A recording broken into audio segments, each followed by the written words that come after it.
livro do profeta Joel, capítulo 2, eu quero ler com os irmãos os versículos 28 e 29. Eu quero, nesta oportunidade, agradecer a Deus por estar mais uma vez nesta igreja, para juntos compartilharmos a palavra do Senhor. Estou feliz também de rever o pastor Alencar. Que Deus continue abençoando você, a sua esposa, as suas filhas, toda a sua família, com toda a sorte de bênçãos espirituais, vindas ali das regiões celestes, em Cristo Jesus.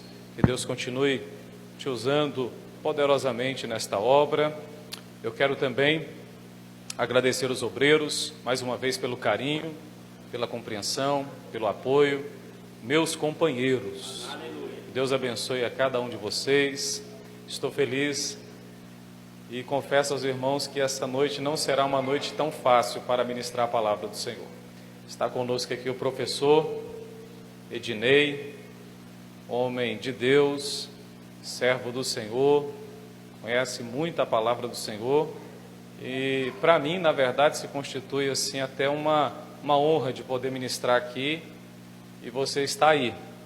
É eu que deveria estar aí e você aqui nessa noite. Mas eu louvo a Deus pela sua vida, que Deus te abençoe poderosamente. Joel, capítulo 2, versículos 28 e 29. Todos acharam? Diz assim a palavra do Senhor. E depois disso, derramarei do meu espírito sobre todos os povos, os seus filhos e as suas filhas profetizarão. Os velhos terão sonhos, os jovens terão visões. Até sobre os servos e as servas derramarei do meu espírito naqueles dias. Amém? Eu quero fazer mais uma oração ainda, lembrando os irmãos que hoje eu estou bem acompanhado da minha família. Está ali minha esposa, né? Eu peço até perdão para as irmãs, mas a mulher mais bonita está ali, de toda essa terra. Está ali o meu filho Esdra, né? Meu companheiro, viu, pastor? Meu companheiro. Está ali, homem de Deus, servo de Deus, glorificado seja o nome do Senhor. Oremos a Deus. Senhor Deus e Pai, somos gratos a Ti por estarmos aqui nessa noite, mais uma vez. Deus, o mais importante é que eu diminua e o Senhor cresça, é que eu desapareça completamente e o Senhor apareça, é que eu seja o menor e Tu sejas o maior, e que Teu nome, ó Deus, seja glorificado mais uma vez, em nome do Senhor Jesus Cristo. Amém. Amém. Os irmãos podem assentar-se. Bom, meus irmãos, para entendermos o capítulo 2 e os versículos 28 e 29 do livro do profeta Joel, é necessário compreendermos nesta noite, de uma forma muito clara, o contexto que cerca toda esta passagem bíblica. Observe, meus irmãos, que nesta época as coisas estavam difíceis, tanto na política quanto na economia, para os judeus que regressavam. A crise que se alastrou na agricultura tornou-se um peso enorme para o ministério do profeta Joel, pois este fato chegou a ameaçar a sobrevivência do povo de Deus que lutava para se estabelecer na terra novamente. E é dentro deste cenário, é dentro desse contexto, então, que Deus levanta Joel. Perceba, meus irmãos, que Deus levanta Joel como um profeta, Deus levanta Joel como um mestre, mas acima de tudo, Deus levanta Joel como um verdadeiro pastor. Como profeta, ele é o representante de Deus. Como profeta, ele é o mensageiro de Deus. Como profeta, ele é o porta-voz de Deus para a sua geração. A palavra de Deus está na boca do profeta, e o profeta está anunciando a verdadeira sabedoria de Deus para o povo daquela época. Como mestre, vemos que Joel cita as Escrituras e a tradição, aplicando-a à sua própria época. Neste sentido, o coração do profeta está completamente agarrado à palavra de Deus. tomado pela palavra de Deus, preso completamente à palavra de Deus. Eu acredito que a palavra de Deus na vida da igreja se constitui, na verdade expressiva e notória, o alimento que nós precisamos verdadeiramente nesta noite. Quando nós estamos firmados na verdadeira palavra de Deus, nós deixamos de viver na superfície para habitar na profundidade do amor de Deus. Quando nós estamos firmados na palavra de Deus, nós deixamos de ter uma vida oscilante para termos uma vida firme na presença de Deus. Quando nós estamos firmados na verdadeira palavra de Deus, nós deixamos de ter uma vida estéril para ter uma vida frutífera na presença de Deus. O coração do profeta está agarrado à palavra, tomado pela palavra, preso completamente à palavra de Deus. Como pastor, vemos que o coração do profeta Joel era sensível às angústias, às aflições e ao desespero de uma minoria que acreditava verdadeiramente no Senhor. Considerar as provações como motivo de alegria é uma questão de fé e não de sentimentos. E é dentro desse cenário, então, que Joel concentra grande parte da sua mensagem no tema principal da sua profecia, o grande e terrível dia do Senhor. Consequentemente, quando nós olhamos para esse livro, nós temos aqui 4 cenas importantes. A primeira cena vai do capítulo 1, do versículo 1 até o versículo 20. Essa parte, ela vai descrever de uma forma clara o desastre imediato de uma avassaladora praga de gafanhotos. A segunda cena vai do capítulo 2, do verso 1 até o verso 17. Esta segunda cena, ela repete a primeira, porém, os gafanhotos agora são substituídos e são chamados nas Escrituras de exército de Deus. Aqui eu vejo a soberania de Deus, e a soberania de Deus, ela tem pelo menos 3 características principais. Em primeiro lugar, ele é governador de todas as coisas. Em segundo lugar, ele é sustentador de todas as coisas. Em terceiro e último lugar, ele é dono de todas as coisas. Então não existe parte nenhuma na face da terra que não seja dele. E eu tenho uma notícia para te dar aqui nessa noite. A igreja que está reunida aqui neste lugar, ela pertence a Deus. Ela está na mão poderosa de Deus. É Deus que está agindo, governando e sustentando o seu povo que está reunido aqui nessa noite. A terceira cena vai do capítulo 2 e versículo 18 até o versículo 18. Essa terceira cena, ela apresenta as várias promessas de Deus que servem de resposta para o seu povo, para o coração ferido, para o coração que está esperando a resposta da parte de Deus.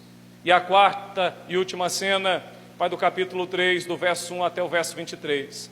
Nessa última parte, nós temos o juízo inevitável de Deus contra as nações.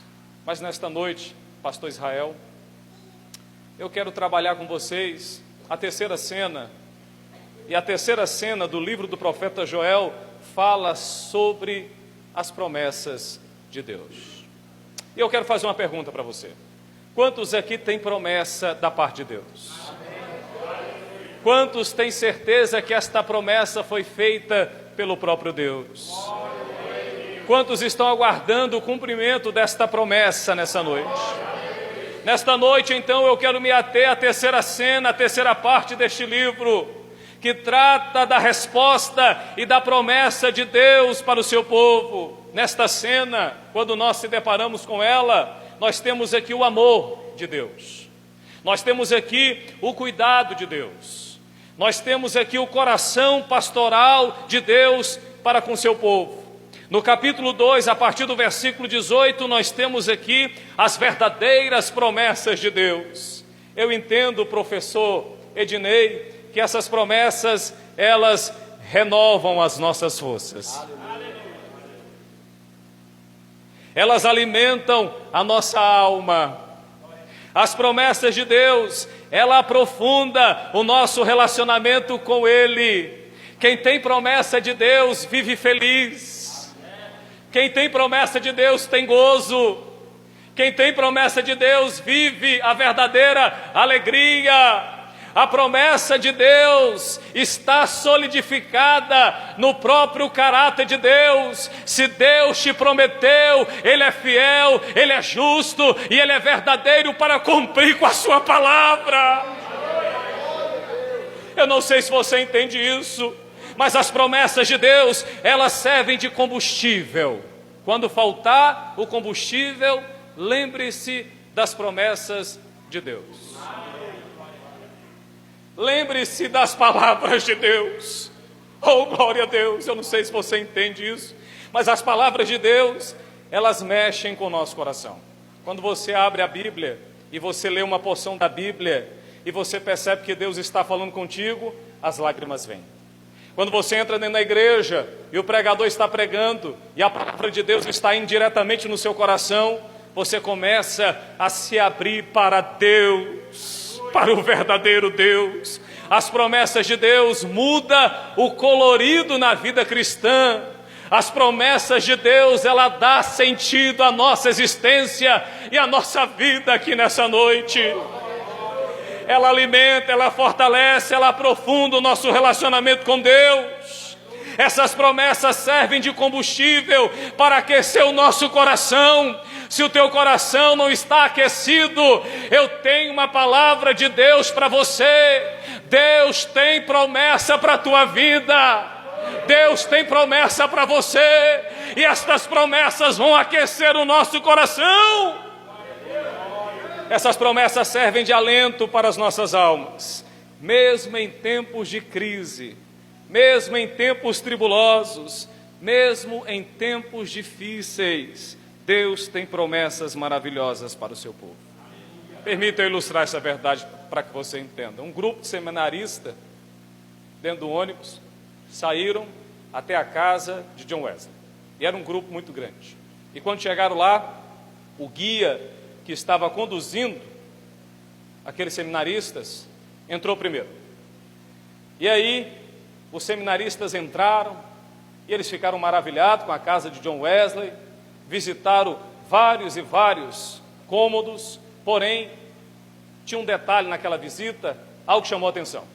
Eles chegaram em um determinado lugar, e naquele lugar havia um cercado ali de madeira, e naquele cercado de madeira havia uma marca no chão, duas. Era a marca dos joelhos de John Wesley. Estava lá a marca, porque ele ajoelhava e orava a Deus. Ele orava a Deus, ele clamava a Deus. Porém, ele morreu. Os seminaristas viram tudo aquilo. Aquele período ali de visitar a casa acabou literalmente. Daí, os seminaristas voltaram para dentro do ônibus. E quando o ônibus está prestes a sair, alguém sente a falta de uma pessoa.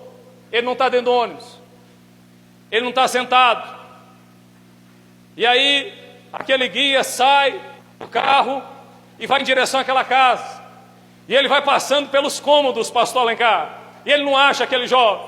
Ele não acha aquele seminarista. Porém, quando ele de fato vasculha de uma forma maravilhosa, ele encontra aquele seminarista. Só que aquele seminarista não estava de pé, porque ninguém pode ficar de pé diante de Deus. Não existe ninguém grande demais que possa ficar de pé diante de Deus. Quando aquele guia olhou, havia um seminarista. Ele estava de joelhos, aonde estava a marca dos joelhos de John Wesley. Sabe quem era esse homem? Era Billy Graham. E Billy Graham, ele estava orando e dizendo assim: Deus, faz de novo. Deus, faz de novo. Deus faz de novo. Deus faz de novo. Deus faz de novo. Nessa noite, a promessa de Deus, ela não engana ninguém. A promessa de Deus é verdadeira. Ele vai fazer. Ele vai fazer. Ele vai fazer. Ele vai fazer. Essas promessas servem de alento. Ele se tornou um dos maiores evangelistas do século. As promessas de Deus, elas são verdadeiras. A partir daí, vemos nesta terceira cena várias promessas da parte de Deus. Vai se enchendo da palavra de Deus. Em primeiro lugar, nós temos aqui uma promessa de restauração. Olha o que ele diz no versículo 18 e no versículo 19 do capítulo 2. Então o Senhor mostrou zelo por sua terra e teve piedade do seu povo. O Senhor respondeu ao seu povo: eu estou lhes enviando trigo, vinho novo e azeite o bastante para satisfazê-los plenamente. Nunca mais farei de vocês objeto de escárnio, de zombaria, de vergonha para as outras nações. Você consegue ouvir a voz de Deus? Eu vou ler para você novamente, porque é a voz de Deus falando contigo. Ele está dizendo assim para você: o Senhor respondeu, oh glória a Deus. Então o Senhor mostrou zelo por sua terra e teve piedade do seu povo. Estou lhes enviando trigo, vinho novo e azeite o bastante para satisfazê-los plenamente. Não é pela metade, é plenamente, obreiros. Nunca mais farei de vocês objeto de zombaria, de escárnio e de vergonha para as outras nações. Toda atenção é pouca agora. Olha para mim. Olha o que Deus tem para você aqui, neste sentido. É Ele quem nos tira do deserto e nos transporta para o seu verdadeiro jardim. O jardim de Deus é florido. O jardim de Deus tem abundância. No jardim de Deus você tem proteção. No jardim de Deus você pode ficar tranquilo, porque sempre haverá alimento para você. É Ele quem nos tira da sequidão e nos conduz para uma vida abundante. É Ele quem nos tira da aflição e nos conduz para a sua maravilhosa e perfeita paz. Nós temos aqui uma promessa de restauração. Ele está dizendo assim: eu vou trazer tudo de volta. Eu vou fazer nova todas as coisas. Eu vou mudar a situação. As nações ímpias vão olhar para vocês e vão ver que eu sou o Deus de Israel. Estes versos revelam três coisas importantes. Primeiro, o zelo de Deus. Quando a gente fala de zelo de Deus, a gente precisa entender isso aqui, porque isso aqui é profundo. Quando Deus está falando que zela, é porque Ele zela. Então você está sendo zelado por Deus. Deus está tendo piedade do seu povo. Ele está zelando pelo seu povo. Ele está tendo zelo pelo seu povo. Em segundo lugar, nós temos aqui a piedade de Deus. Ele está comprometido diretamente com o seu povo, porque o seu povo é propriedade exclusiva dele. Terceiro, nós temos aqui a resposta de Deus. Ele está dizendo para você e para mim: nem tudo está perdido. Existe uma resposta da parte de Deus. Ele diz: pastor Alencar, eu saí de casa hoje foi um dia corrido, eu tive uma palestra pela manhã, outra à tarde, deitei um pouquinho para tentar descansar e levantei. E eu relutei para pregar essa mensagem. E Deus falou: prega essa mensagem. E Deus falou no meu coração, professor Ednei, que Deus estaria derramando sobre essa igreja três coisas importantes. Então levanta a sua mão assim. Haverá nessa noite sobre a tua vida três coisas importantes. Em primeiro lugar, haverá abundância de trigo. Você não entendeu? Eu vou repetir para você. haverá na sua vida abundância de trigo. Em segundo lugar, haverá abundância de azeite. Haverá abundância de azeite. Haverá abundância de azeite. Haverá abundância de azeite. Ele está dizendo aqui, haverá abundância de azeite. E ele termina dizendo, haverá abundância de vinho, de vinho, de vinho, de vinho, de vinho, de vinho, de vinho. A restauração é completa. Haverá restauração. Trigo, vinho e azeite. Esta restauração, ela é inevitável pela simples razão, ela está fundamentada na palavra de Deus. Haverá restauração. Em segundo lugar, nós temos aqui uma promessa de que Deus removerá a vergonha do seu povo. Versículo 19. Oh, glória a Deus. Oh, aleluia. Diz assim: o Senhor respondeu ao seu povo: estou lhes enviando trigo, vinho novo e azeite o bastante para satisfazê-los plenamente. Nunca mais farei de vocês objeto de zombaria para as outras nações. A segunda promessa de Deus é que Deus ele vai remover a vergonha, a zombaria e o escárnio exercido pelas nações ímpias na atualidade. Na atualidade as pessoas estão olhando e estão zombando dos crentes, escarnecendo da casa de Deus. Deixa eu ilustrar isso para que você entenda. Eu estava pregando no Recanto das Emas, numa igreja de Madureira, e antes de me passarem a mensagem, a porta estava aberta, templo grande, e aí o demônio, literalmente, pegou um rapaz lá fora, literalmente, e ele pegou vários pneus, e ele colocou bem na frente da igreja, e ele acendeu aqueles pneus. De repentemente o culto foi tomado por uma fumaça muito grande, começou a atrapalhar o culto. O pastor ficou desesperado. Eu estava sentado na tribuna, estava mais de 10 obreiros, e eu fiquei olhando aquela situação. Pastor Alencar, eu me levantei do meu lugar e fui até o pastor. E o pastor agoniado, ele não sabia o que fazer, e o rapaz lá fora escarnecendo da igreja, e colocando fogo nos pneus, e a fumaça entrando. Eu olhei para aquele pastor, e eu disse assim: pastor, você acredita em Deus? Ele disse: acredito, meu filho. Eu falei: vamos fazer algo, nós vamos colocar a igreja para orar. E ele olhou para mim, e disse: agora, na hora do culto? Eu falei: vamos colocar a igreja para orar. Ele parou o culto naquele momento, ele disse: irmãos, vamos levantar um grande clamor aqui. E naquele momento eu ajoelhei, os obreiros ajoelharam, a igreja ajoelhou e nós começamos a orar. E passou 1 minuto, passou 2 minutos, pastor Israel, passou 3, passou 4 e 5, e eu olhava, e nada estava acontecendo. E o pastor olhava para mim, e eu disse: continua orando, pastor. E ele continuou orando. E passaram-se 10 minutos literais e nada estava acontecendo. E eu olhei para ele, eu olhei para mim e falei: e agora, Deus? Não está acontecendo nada. O rapaz continua lá fora zombando. Pastor Alencar, com 12 minutos que a igreja estava orando, eu olhei. E quando eu olhei, Deus estava começando a agir de forma poderosa. De repentemente, do nada, aquele rapaz põe a mão na cabeça. E ele vai de um lado, ele vai para o outro. Eu olhei, e eu disse: igreja, pastor, continua orando porque Deus está operando. E ele foi de um lado, ele foi para o outro. E de repentemente ele foi na casa dele.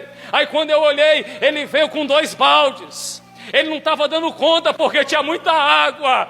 E ele começou a jogar. E ele começou a jogar, e ele começou a tentar apagar, e de repentemente ele conseguiu. Ele foi em casa de novo, eu disse: pastor, continua orando, porque a vitória está chegando. Ele foi, ele pegou um carrinho de mão, foi até a igreja, pegou uma pá, colocou todo aquele pneu queimado, jogou fora. Eu disse: pastor, continua orando, e ele continuou orando. A igreja continuou orando. De repentemente, eu olhei novamente, aquele rapaz, então ele olha agora para a igreja. O fogo tinha acabado literalmente. Ele tinha apagado com tudo. Ele foi para dentro de casa. As luzes ainda estavam acesas. De repentemente ele entra dentro da casa. Ele fecha a porta e eu estava olhando, e a igreja orando. E de repente, quando ele fecha a porta, a luz está acesa, e eu disse, continuo orando, porque a bênção tem que ser completa. De repente, a luz se apagou, aquele rapaz não foi mais visto, a igreja orou naquele momento, e Deus respondeu para a glória dele. Sabe por quê? Porque Deus vai tirar a vergonha do seu povo. Deus vai tirar a vergonha do seu povo. Quantos acreditam nesta verdade? Nós estamos vivendo um contexto atual, onde muitos estão zombando do evangelho, escarnecendo dos evangélicos. Eu tenho uma palavra de Deus aqui nessa noite para você entender que com a obra de Deus não se brinca, ninguém toca na menina dos olhos de Deus. Oh, glória! Ninguém toca na igreja, porque a igreja não é do homem, a igreja não é sua, a igreja é dele, a igreja é de Deus, é de Deus, é de Deus. Eu tenho uma palavra de Deus para o seu coração nesta noite. Chegará o dia, e ele vai acontecer, em que Deus ele vai fazer a separação do joio e do trigo, do falso e do verdadeiro, dos bodes e das ovelhas, dos injustos e justos, dos que servem a Deus e os que não servem a Deus. O próprio Deus promete que ele vai fazer essa separação literalmente. Ele devolverá a dignidade do seu povo. Ele vai devolver para você a hombridade do seu povo. Ele vai devolver a integridade do seu povo. Ele vai devolver a honra do seu povo. É isso que ele vai fazer. É isso que ele vai manifestar. É isso que ele vai derramar sobre nós. Oh, glória a Deus. Eu não sei se você entende a palavra de Deus, mas Deus está dizendo que ele vai mudar a nossa história de fato, meus irmãos. Em terceiro lugar, nós temos aqui uma promessa de que Deus fará brotar bênçãos sem medida. Eu quero que você abra a sua Bíblia em Joel capítulo 2. E eu quero ler com você do versículo 21 até o versículo de número 27. Sabe aquele texto que fala conosco só da gente ler? Sabe aquele texto que mexe com a gente só da gente ler? Eu vou ler para você. Ouça e acompanhe. Diz assim: aquilo que for para você, você pega. O texto diz assim: não tenha medo, ó terra, regozije-se e alegre-se, o Senhor tem feito coisas grandiosas. Não tenha medo, igreja, animais do campo, pois as pastagens estão ficando verdes, as árvores estão dando seus frutos, a figueira e a videira estão carregadas completamente. Ó povo de Sião, alegre-se e regozije-se no Senhor, o seu Deus, pois Ele lhe dará as chuvas do outono, conforme a sua justiça. Ele lhe enviará muitas chuvas, as de outono e as da primavera, como antes fazia. As eiras ficarão cheias de trigo, os tonéis transbordarão de vinho novo e de azeite. Verso 25: vou compensá-los pelos anos de colheitas que os gafanhotos destruíram completamente. O gafanhoto peregrino, o gafanhoto devastador, o gafanhoto devorador e o gafanhoto cortador, o meu grande exército que enviei contra vocês. Versículo 26. Vocês comerão até ficarem satisfeitos. Eu vou ler novamente para você. Vocês comerão até ficarem satisfeitos e louvarão o nome do Senhor, o seu Deus, que fez maravilhas em favor de vocês. Nunca mais o meu povo será humilhado, nunca mais. Então vocês saberão que eu estou no meio de Israel, Eu sou o Senhor, o teu Deus, e não há nenhum outro, e nunca mais haverá, porque o meu povo jamais será humilhado.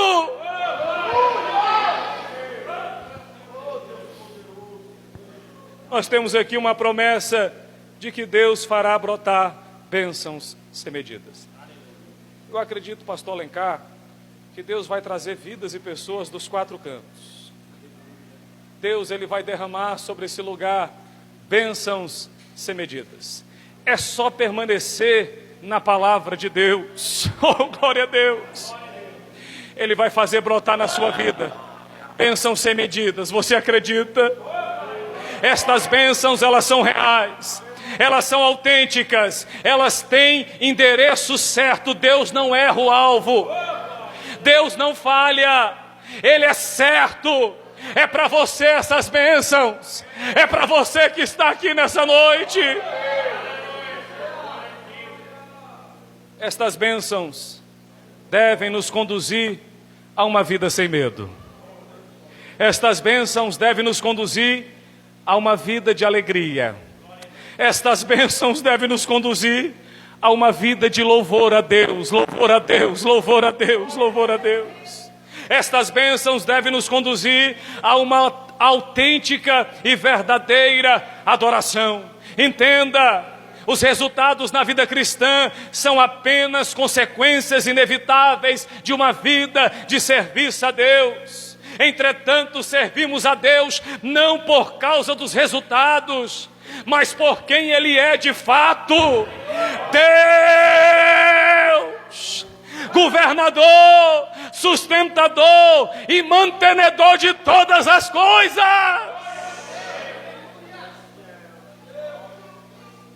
Então fica despreocupado a partir de hoje, porque a providência de Deus chegou para você. A providência chegou para o teu lar.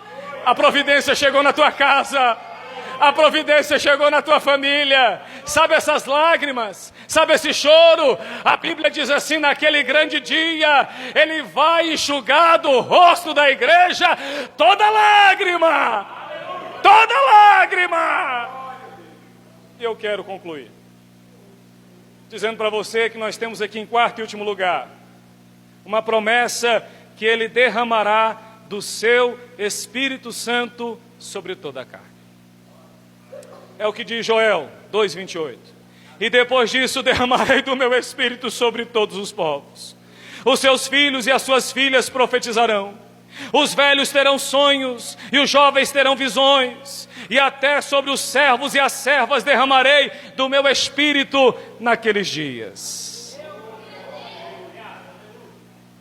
A promessa foi feita, e a promessa se cumpriu no 1º século.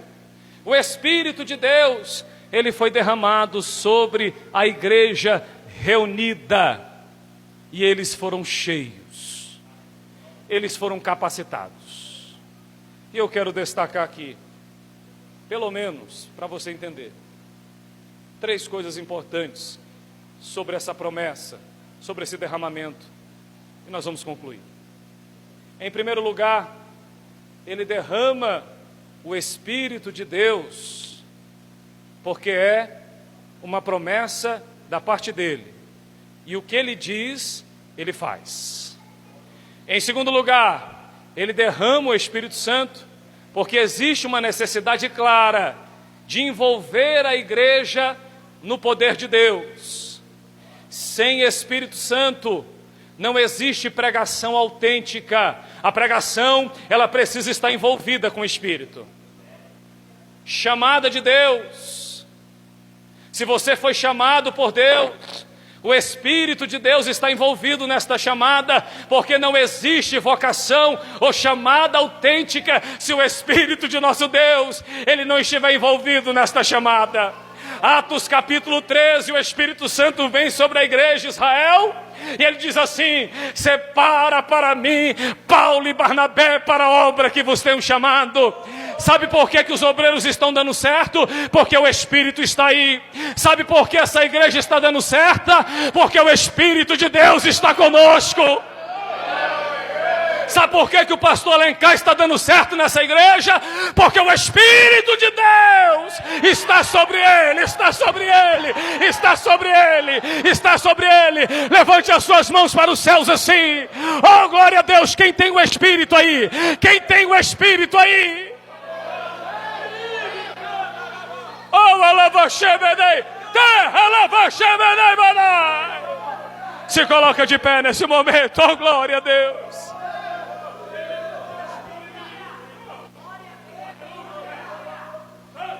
Em terceiro e último lugar, o Espírito Santo, ele foi derramado para selar a minha vida, a sua vida, a nossa vida. Oh, glória a Deus, a minha vida, a sua vida. Olha para mim agora. Oh, eu estou incendiado nessa noite. Olha para mim. Um rapaz que estava fazendo pós-doutorado na universidade, ele foi. Quando ele chegou lá, ele sentou. Havia uma seminarista mulher atrás dele. Ela era negra, literalmente, e ele sentou na frente. E ele estava fazendo pós-doutorado, e ela bateu no ombro dele. Olhou para ele e disse assim: você já nasceu de novo? E ele olhou para ela e disse assim: eu sou sacerdote da igreja, eu sou pastor de igreja, e eu estou há tantos e tantos anos na igreja. E ela olhou para ele e disse assim: a pergunta não foi essa. Não é se você é sacerdote, não é quanto tempo de crente você tem. A minha pergunta para você é: você nasceu de novo? Ele não respondeu. Pastor Alencar, ele foi para casa. Oh, glória a Deus. Ele vai para casa e ele abre as Escrituras em João 3. E Jesus está dizendo assim: para entrar no reino dos céus, não é pela capacidade humana, não é pelo intelecto, não é pela sabedoria que você carrega, mas é pelo meu Espírito. Tem que nascer do alto, tem que nascer do céu, tem que nascer de Deus, meu filho. Tem que nascer de Deus, tem que nascer de Deus, tem que nascer de Deus, tem que nascer de Deus, tem que nascer de Deus. Oh, glória! Tem que nascer de Deus, senão não serve.